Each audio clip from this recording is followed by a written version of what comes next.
The Wings of Floreth, Book 3, The King's Knight, Part 2, The Gate, Chapter 22, A Passage of Months. On their wedding night, as Reyes and Gaggara lay on their mattress together, covered by the warm blankets that had been so thoughtfully supplied for them, Reyes leaned across and kissed Gaggara gently on the cheek, and then nuzzled her neck gently. "I love you," Reyes said with feeling. "Thank you for marrying me." Gaggara's expression was lost to the darkness of the night as she said, "I love you too." She nuzzled him gently back. "Jenny told me what you males expect on their wedding nights." She planted a kiss gently on his forehead. "I ask that you restrain yourself.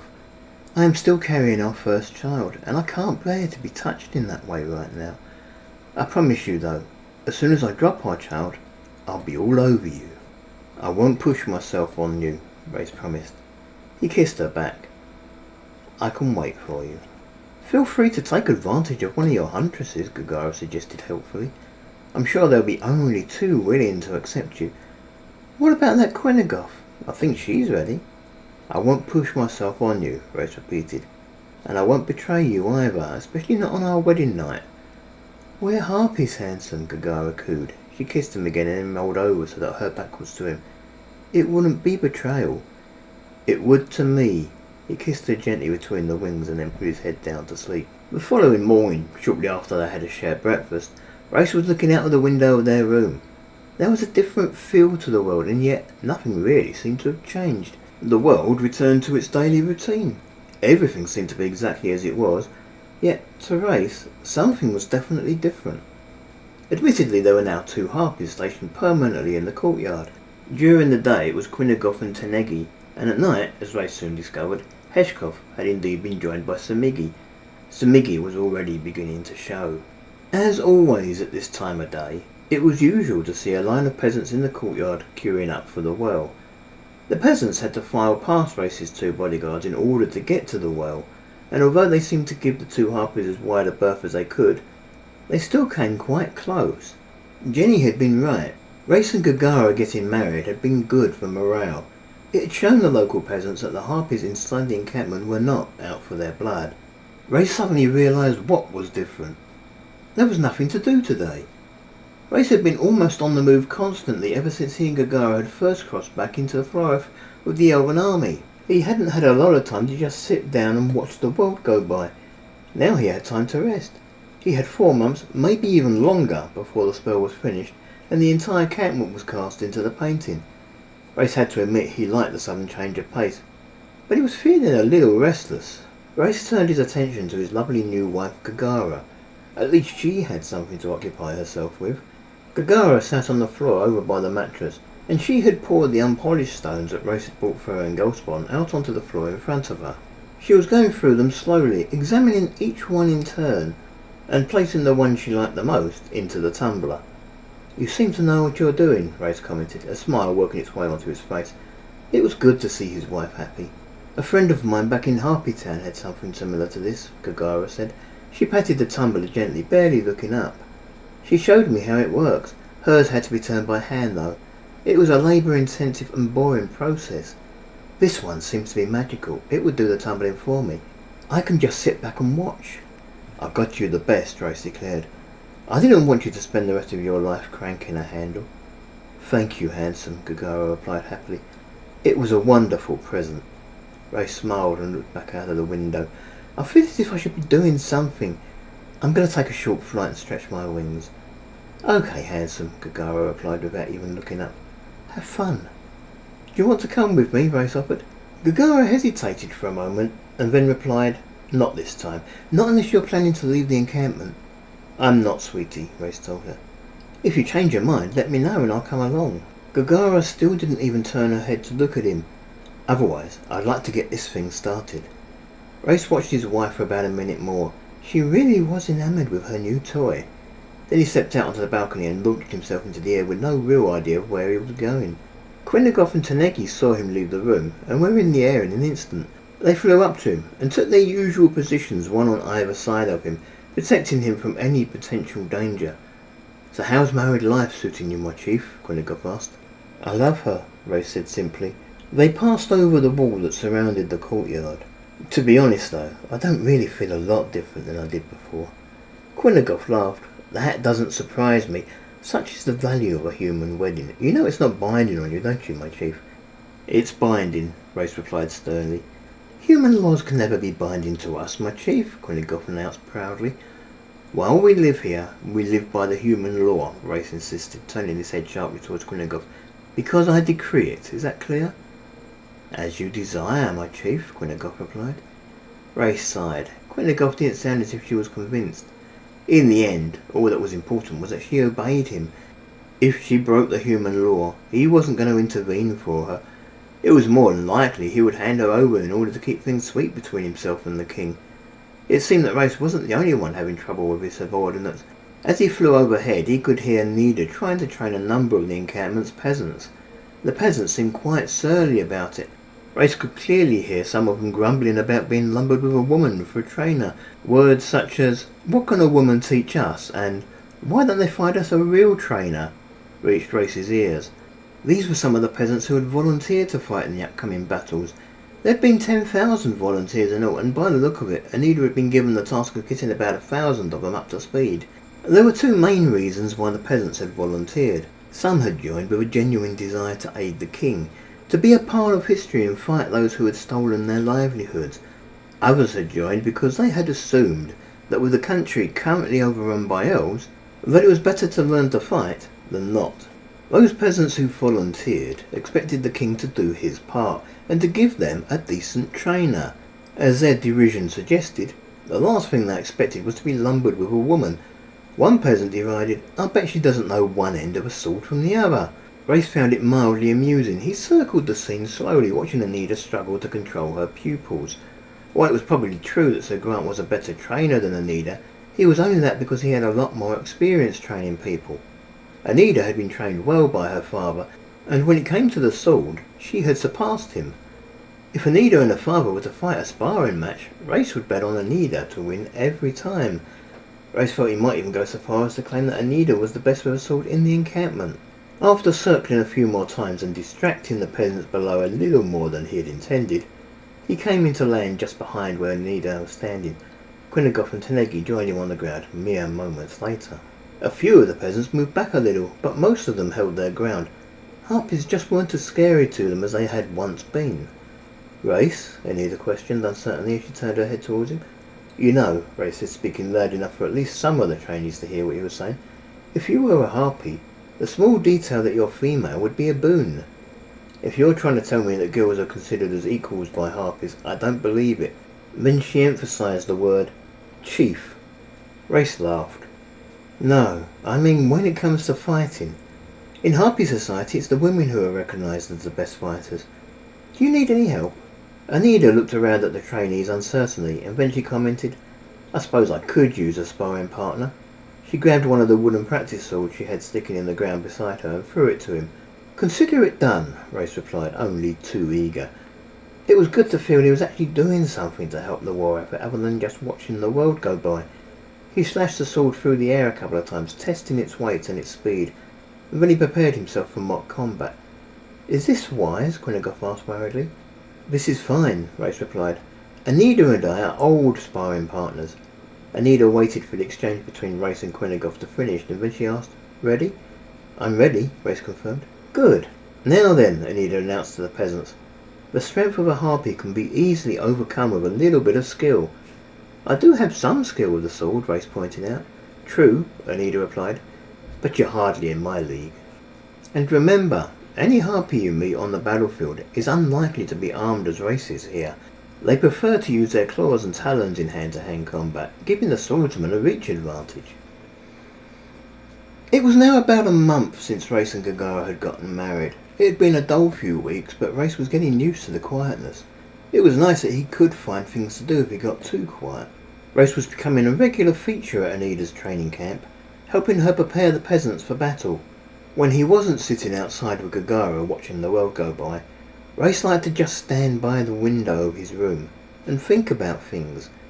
It was nice that the world had settled down to a routine, but there was a big battle coming soon, a battle that might mark the end of the human race as anything other than slaves on this continent. It was a battle that might see the deaths of everyone he loved, including his own wife. The very last day of summer had arrived and left the world in the middle of a blizzard. The coming of autumn had seen no let-up in the weather. The snow continued to fall thick and heavy.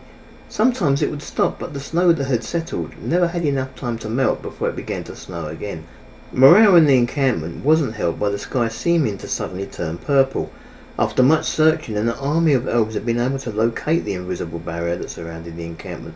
Those inside the barrier were now fully ringed by soldiers of the elven army. The dome shimmered purple every time an elven mage tried to cast a spell against the barrier in an attempt to disrupt the magic. I had hoped that the death of their emperor might have made them think again about what they're doing in our country, Greyforth had commented. He hadn't been talking to Reyes at the time, but Reyes had been standing near enough to overhear what he said. This was never the Emperor's war, Jenny had told him. There was still no sign of Sir Richmond. The spy master was stuck somewhere in the elven lands. He could even be right outside the barrier and wouldn't be able to get in because Mangloss had closed all the entrances. Reyes hoped that wherever he was safe. Reyes remembered the very first day the elves had tried to attack the barrier. They had brought up siege equipment specially for the task of battering down the curtain, unaware of its purely magical nature. The huge boulders and ballista bolts struck the barrier at close to point-blank range, only to be instantly transported to the far side, where, having lost nothing of their momentum, they smashed into their own waiting forces. It had taken most of the day for word to reach those in charge of the siege engines that they were killing their own troops. Don't worry, Reyes had been there when Mangloss had assured the king. So long as they don't get a mage to the key totem, they are doomed to failure. Reyes knew that the key totem was the one in the courtyard. You know there are likely to be elven spies in our midst, King Goatee had pointed out. I know, Mangloss had agreed, but it's unlikely that any elf with any magical talent is going to be a spy. Mangloss had also confided with Reyes that there was a real danger. There were spells by which a mage could turn himself into a cloud of smoke, and since air could get through the barrier, so could smoke. We'll be okay as long as the elves never find out that property of the curtain, Mangloss had stated. I'll tell my girls to keep everyone but you away from the totem, Reyes had suggested. And how would they know if an elf changed his features to match mine? Mangloss had asked. That was then. Now Reyes was in his room looking out at the world and the purple sky. He looked at the people of the encampment, and he worried about them. What are you thinking, handsome? Gaggara asked, shaking Reyes from his thoughts. She was sitting over by the mattress again, and had just emptied the finished contents of the tumbler onto the floor in front of her. Reyes walked over to her and examined the lovely stones. These were the unpolished ones, he asked needlessly. There would have been no point in placing her polished stones into the tumbler. Aren't they lovely? Such beautiful pretties, Gaggara replied, picking up one of the stones and turning it slowly in her hand. It was well polished now, and seemed almost to shine like a semi-precious gem. Thank you, handsome. This has got to be the best present you could ever have gotten me. I love you. We will need to find you some more stones, Reyes commented with a grin. Gaggara's eyes glinted lustily at the thought. Reyes, are you up there? Came a call from the courtyard.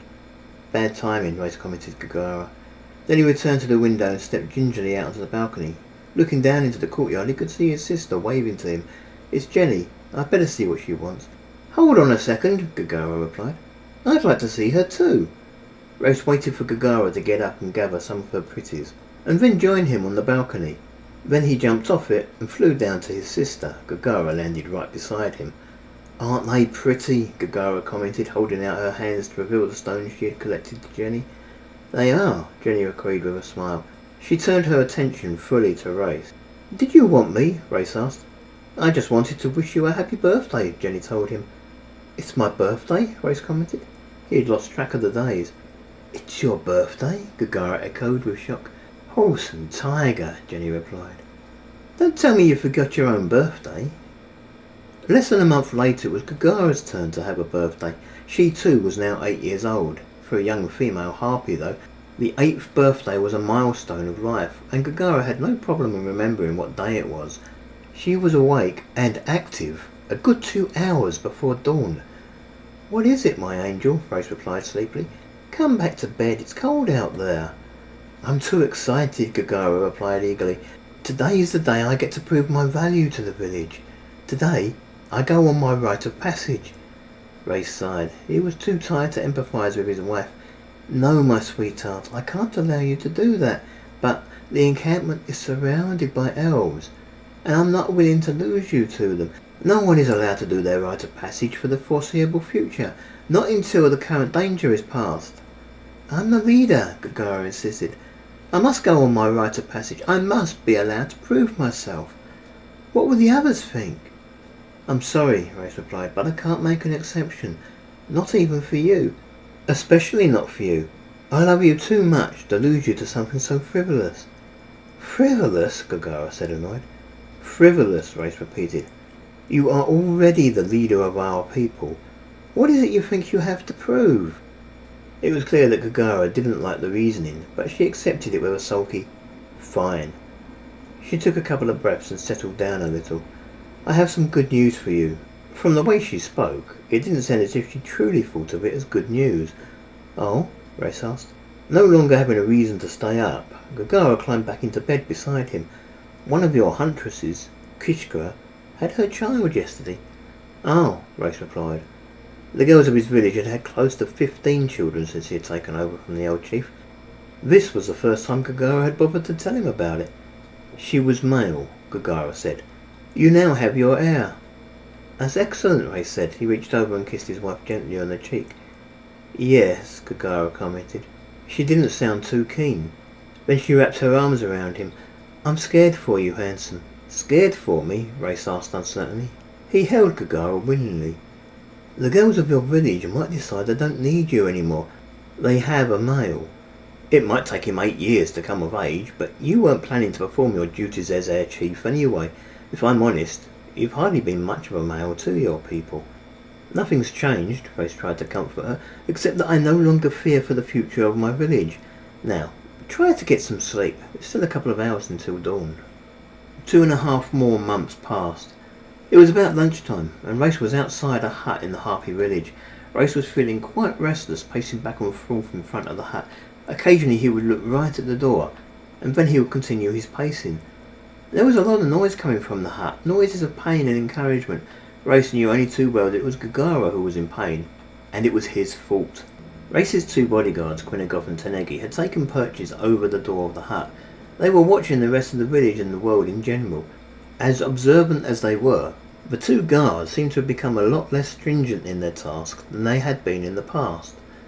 It was as if they were getting used to the idea that there was nothing of any real danger to their ward inside the encampment. Any news yet? It was Jenny who spoke. She was making her way between the huts towards Reyes. She was alone. Reyes had forgotten that Jenny spoke the Harpy tongue. It had been a while since he had last heard her use it. She certainly seemed to be a lot more capable than he remembered. Nothing yet. I'm in time then, Jenny said with a smile. Are you hoping for a male or a girl? It'll probably be a girl, Reyes replied. Most Harpies are born female. I know that, Jenny replied with a grin. But what are you hoping for? I don't mind, Reyes said. I'll be happy if it has 2 arms, 2 legs, 2 wings and a tail. Jenny restrained a laugh. I've heard many expectant mothers with very similar aphorisms, but I must admit the wings and the tail are new to me. Reyes grinned. I'm expecting a baby harpy. What did you expect? He approached his sister and placed a hand against her stomach. What about you? Isn't it time you started working on an heir to the throne? Not yet, Reyes, Jenny replied, her head lowering as she reverted to flourish. Maybe when the war's over, if this war ever ends. I just can't think of bringing a child into this world only to subject it to elven slavery. Besides, I still don't feel married. Klemper ruined everything. I want to get married again in the Great Temple, in a land free from elven tyranny, before I even think of raising a family. Reyes nodded. I understand. And I hope your husband does too. Jenny also nodded, and a tear appeared in the corner of her left eye. He says he does. He's very understanding, Reyes replied. He's a good man. Jenny smiled. As they chatted, the noises from the hut seemed to stop abruptly, and then he heard the midwife, an elderly harpy by the name of Garina, speak. Well done. You have a beautiful daughter. Let me see her, Gaggara replied. Let me hold her. Shall we go in? Reyes suggested to Jenny. I'm invited, Jenny asked, a little surprised. You're my sister, Reyes said. Of course you're invited. But, Jenny protested, are you sure your wife won't mind me seeing her in such... Gaggara is a harpy, Reyes said by way of explanation. Jenny nodded. Reyes opened the door of the hut and stepped inside. It was standard size for a harpy's hut, and Reyes had to duck to get in. Then he crouched down on his knees and shuffled his way to Gaggara's side. Garina, At Gaggara's other side seemed more than a little shocked at seeing Reyes enter the hut. In Harpy society, males usually took no interest in their offspring whatsoever, at least not until the child came of age, and was, in her turn, sent to the male. "Isn't she beautiful?" Gaggara said, handing the baby to Reyes. "Of course she is," Reyes declared. "She's your daughter."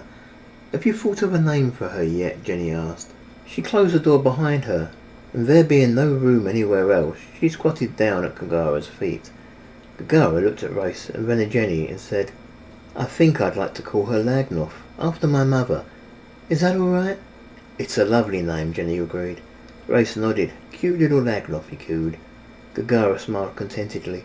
She leaned back and closed her eyes. "I think I should probably head back to the castle," Jenny commented. "I'll pass on the news that the Moth family has a new child. I'll bring you some milk for the child as soon as I'm able." "Milk?" Gaggara said. "Don't be silly. Harpy children don't drink milk." "Harpy children are capable of eating meat from the day they're born," Garina explained, "although it has to be softened, pre-chewed." "I fed Reyes on milk," Jenny commented, "and look how she turned out," Gaggara remarked with a wink. "Oh?" Reyes laughed. "No," Gaggara commented, "milk will be fine, but meat would be better." "Meat it is then," Jenny replied, and she pushed the door open and left the hut.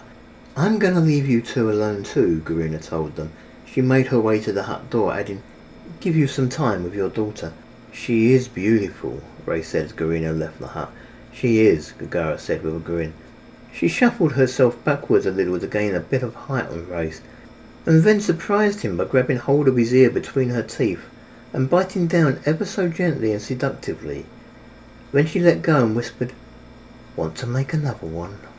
9 more days passed. Reyes and Gaggara were taking advantage of a lull in the weather to sit out in the courtyard on a pair of rickety old chairs they'd found in the keep, and just relax under the sun while it seemed to shine.